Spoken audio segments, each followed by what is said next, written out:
ഞാനിന്ന് ഷെയർ ചെയ്യുന്ന എന്താണെന്ന് വിചാരിച്ചാൽ, ഒരു വിവാഹ ജീവിതത്തിൽ അവിഹിതം ഉണ്ടായിക്കഴിഞ്ഞാൽ അത് പല പ്രശ്നങ്ങളിലൂടെ കടന്നു പോകും. പിന്നെ അതിനെ എങ്ങനെ ആ സമയത്ത് തരണം ചെയ്യണമെന്ന് പലരും കൈകാര്യം എങ്ങനെ ചെയ്യാൻ പോലും പറ്റാത്ത ഒരവസ്ഥയിലൂടെ കടന്നു പോകും. അപ്പോൾ ഇതെൻ്റെ ഒരു കാഴ്ചപ്പാടാണ്. പലരുടെയും സാഹചര്യങ്ങളും പലതാണ്. അപ്പോൾ എൻ്റെ ഒരു കാഴ്ചപ്പാടിലൂടെ ഞാനിതിനെ ഒന്ന് നിങ്ങളോട് ഷെയർ ചെയ്യാം. നമ്മുടെ ഒരു രീതി അനുസരിച്ചിട്ടാണെങ്കിൽ കുടുംബത്തിനകത്തോ അല്ലെങ്കിൽ പുറത്തോ ഒരവിഹിതമുണ്ടായെന്ന് വിചാരിക്കുക. നമ്മളതിനെ പറഞ്ഞ് പെരുപ്പിച്ച് അത് പ്രശ്നങ്ങളുണ്ടാക്കി നാട്ടുകാരെയും വീട്ടുകാരെയും മൊത്തം അറിയിച്ച് വേണേൽ വഴിയെ പോകുന്ന പട്ടിയോട് വരെ വേണേൽ പറയും, ഇന്നയാളും തമ്മിൽ ഭയങ്കര ബന്ധമാണ്, രഹസ്യമാണ് എന്നൊക്കെ പറഞ്ഞ് അതിനെ ഒരു എന്താ പറയുന്ന ഒരു എല്ലാ രീതിയിലും എത്തിച്ചിട്ട് എന്നാ പറയുന്ന ഒരു ഭയങ്കര പ്രശ്നമാക്കി മാറ്റും. അങ്ങനെ ഈ ഒരു പ്രശ്നം ഉണ്ടായി കഴിയുമ്പോൾ ഈ ദമ്പതികൾ രണ്ടുപേരും അടിച്ചങ്ങ് പിരിയും. ഇതാണ് നമ്മുടെ നാട്ടിലെ പൊതുവെ കണ്ടുവരുന്ന ഒരു കാര്യം. ചിലരുണ്ട് വെട്ടെന്ന് മുറി രണ്ട്, അങ്ങനെ ഒരു സ്വഭാവക്കാരുണ്ട്. ഒരാവേശത്തിൽ പ്രശ്നങ്ങളുണ്ടാക്കി നമ്മൾ പിരിയും. ഈ പിരിഞ്ഞു കഴിഞ്ഞ് ആ ആളോടുള്ള ഇഷ്ടം, ഈ പിരിയുന്ന ആ ആളോടുള്ളൊരു ഇഷ്ടമുണ്ടല്ലോ നമുക്ക് മനസ്സിൽ, ഒരാവേശത്തിൽ നമ്മൾ പ്രശ്നങ്ങളൊക്കെ ഉണ്ടാക്കി പിരിയും. പിരിഞ്ഞു കഴിഞ്ഞ് നമ്മളുടെ ഉള്ളിൽ ആ വ്യക്തിയോടുള്ള ഇഷ്ടം അതേപടി തന്നെ ഉണ്ടാവുകയും ചെയ്യും. അന്നേരപ്പോഴത്തേന് പിരിഞ്ഞു കഴിഞ്ഞ് നമുക്കത് തിരുത്താനും പറ്റത്തില്ല. പിന്നീട് വർഷങ്ങൾ കഴിഞ്ഞ് ഈ പിരിഞ്ഞിരിക്കുന്നവർ ഒന്നിക്കുകയും ചെയ്യും. കാരണം എന്താണെന്ന് വെച്ച് കഴിഞ്ഞാൽ അവർക്ക് പിരിയാൻ പറ്റാത്ത അത്രത്തോളം ഇഷ്ടമാണ് അവരുടെ മനസ്സിലുള്ളത്. അപ്പോൾ ഈ വെട്ടെന്ന് മുറി രണ്ട് എന്ന് പറയുന്നത് അതുകൊണ്ടാണ് ഞാൻ പറഞ്ഞത്. ഒരാവേശത്തിൽ നമ്മൾ എടുത്തു ചാടി കഴിഞ്ഞ് നമുക്ക് തിരിച്ച് വരാൻ പറ്റാത്ത അവസ്ഥകളും ഉണ്ടാകും. ചിലർ ആ ഇഷ്ടം കൊണ്ട് തിരിച്ചു വരികയും ചെയ്യും. ഒരു ഭാര്യ അല്ലെങ്കിൽ ഭർത്താവ് ഇവർക്കിടയിൽ ഒരു ബന്ധം ഉണ്ടായെന്ന് വിചാരിക്കുക. ആ ബന്ധം ഉണ്ടായത് ഇവരിലേതെങ്കിലും ഒരാൾ പിടികൂടിയെന്ന് വിചാരിക്കുക. പിടികൂടി കഴിഞ്ഞ് ഇവരിതേക്കുറിച്ച് സംസാരിച്ച് കാര്യങ്ങളൊക്കെ പറഞ്ഞ് ഒന്ന് സോൾവാക്കി ആ പ്രശ്നത്തിൽ നിന്നും ഇവർ സോൾവ് ചെയ്ത് മുന്നോട്ട് പോയി കഴിഞ്ഞ് ഇവർ സന്തോഷത്തോടു കൂടിയും സമാധാനത്തോടു കൂടിയും ജീവിതം മുന്നോട്ട് കൊണ്ടുപോകാനുള്ള ജീവിതത്തിനിടയിൽ ഇങ്ങനെ ഒരു തെറ്റ് സംഭവിക്കില്ല എന്നുള്ള ഒറ്റ വിശ്വാസത്തിൽ ഇവരിങ്ങനെ ജീവിതം മുന്നോട്ട് പോകുമെന്ന് വിചാരിച്ചു. തെറ്റുകളെല്ലാം ക്ഷമിച്ചു കേട്ടോ, പുറത്തു എല്ലാ കാര്യങ്ങളും പറഞ്ഞു അവർ സോൾവ് ചെയ്തു, അവർ സന്തോഷത്തോടെ മുന്നോട്ട് പോവുകയാണ്. തെറ്റുകൾ ആർക്ക് വേണമെങ്കിലും സംഭവിക്കാം. ഇപ്പം ഇന്നാർക്കെന്നൊന്നുമില്ല, തെറ്റുകൾ ആർക്ക് വേണമെങ്കിലും സംഭവിക്കാം. പിന്നെ ഭാര്യയും ഭർത്താവും മരണം വരെ സ്നേഹിച്ചും സന്തോഷിച്ചും ജീവിക്കേണ്ടവരാണെന്ന ബോധ്യമൊക്കെ മനസ്സിലുണ്ടാവണം. പിന്നെ എന്താണെന്ന് വിചാരിച്ചാൽ പുറത്തും ക്ഷമിച്ചും കൊണ്ടുള്ള ജീവിതം മുന്നോട്ട് പോകണം. അപ്പോൾ പിന്നീടുള്ള ആ ഒരു സമാധാനക്കേടിനേക്കാൾ നല്ലതാണ് ഈ പുറത്തും ക്ഷമിച്ചും കൊണ്ടുള്ള ജീവിതം.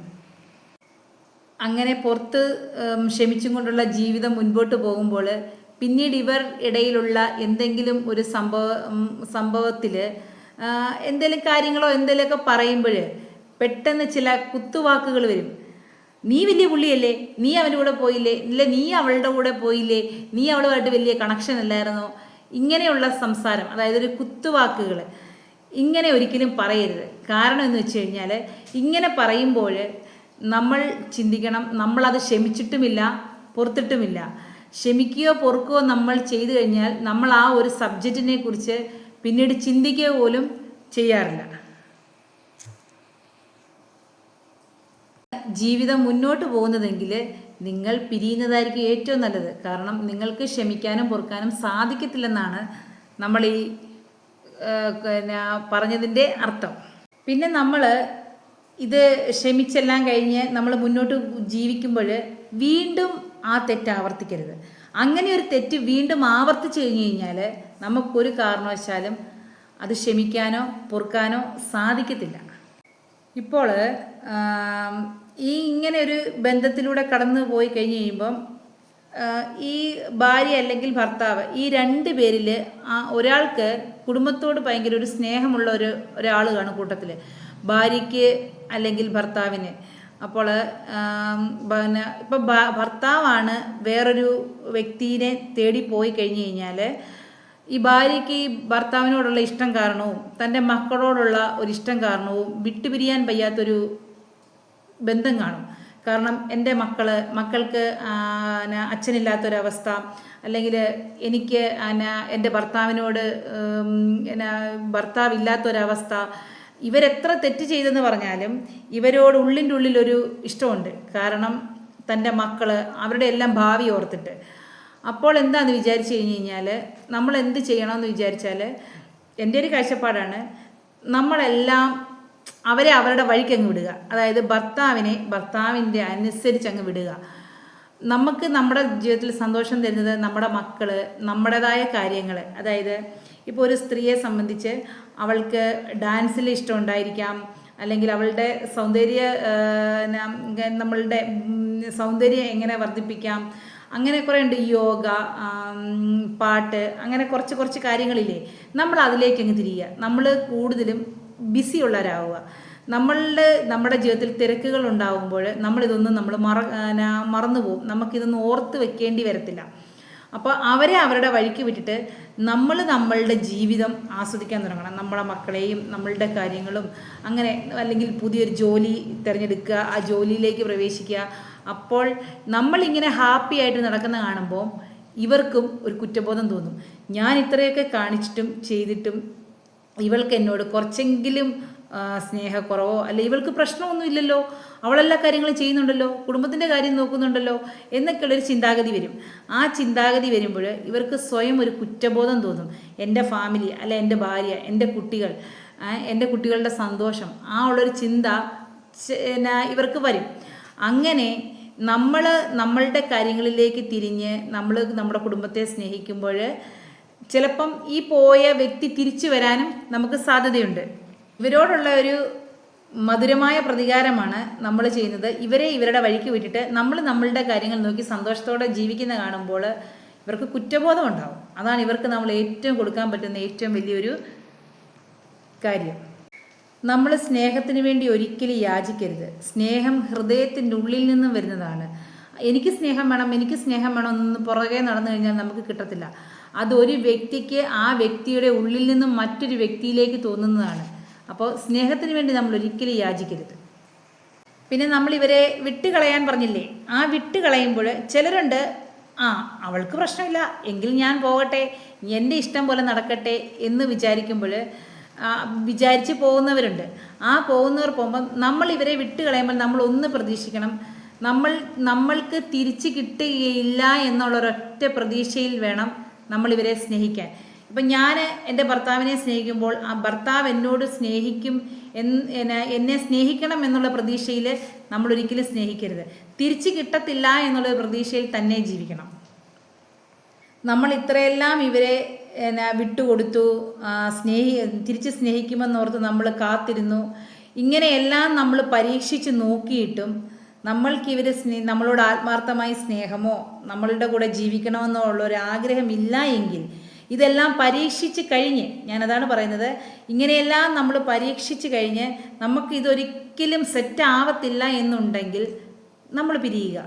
കാരണം ജീവിതം നമ്മൾ അങ്ങനെ ഒരിക്കലും എന്താ പറയുന്നത്, ബലിയേടായി തീരരുത്. എന്ന് വെച്ചാൽ നമ്മളെ ബലിയേടാക്കരുത്. കാരണം നമുക്ക് നമ്മുടെ സന്തോഷങ്ങളും ഉണ്ട്. നമ്മൾ ഇത്രയെല്ലാം നോക്കിയിട്ട് നമ്മൾക്ക് വേണ്ടി പറ്റുന്നില്ല എങ്കിൽ പിരിഞ്ഞോളുക. പിന്നെ അതിന് വേറെ ഓപ്ഷൻസ് ഇല്ല. കാരണം നമ്മൾ ഇത്രയൊക്കെ സഹിച്ചില്ലേ, ആളിനെ വിട്ടുകൊടുത്തു നോക്കി നടക്കുന്നില്ല, സ്നേഹിച്ചു നോക്കി നടക്കുന്നില്ല, തിരിച്ചു വരുമെന്ന് പ്രതീക്ഷിച്ചു, അതും പറ്റുന്നില്ല. അപ്പോൾ പിന്നെ നമ്മൾ തയ്യാറാവണം ഇവരെ അങ്ങ് വിട്ടുപൊക്കോളുക. നമുക്ക് നമ്മുടെ സന്തോഷമാണ് ഏറ്റവും വലുത്. നമ്മൾ അങ്ങ് പിരിഞ്ഞോളുക, അത്രേ ഉള്ളൂ. അവരവരുടെ വഴി തിരഞ്ഞെടുക്കുക, സന്തോഷവും സമാധാനവുമുള്ളൊരു ജീവിതം തിരഞ്ഞെടുക്കുക. അല്ലാതെ ഒരു ആവേശത്തിന് എടുത്തു ചാടി മറ്റുള്ളവരുടെ മുൻപിൽ സ്വയം നാണം കെടാതിരിക്കുക. എന്താണെന്ന് നമ്മൾ ചിലപ്പം ചില തെറ്റിദ്ധാരണകളും ഉണ്ടാകാം.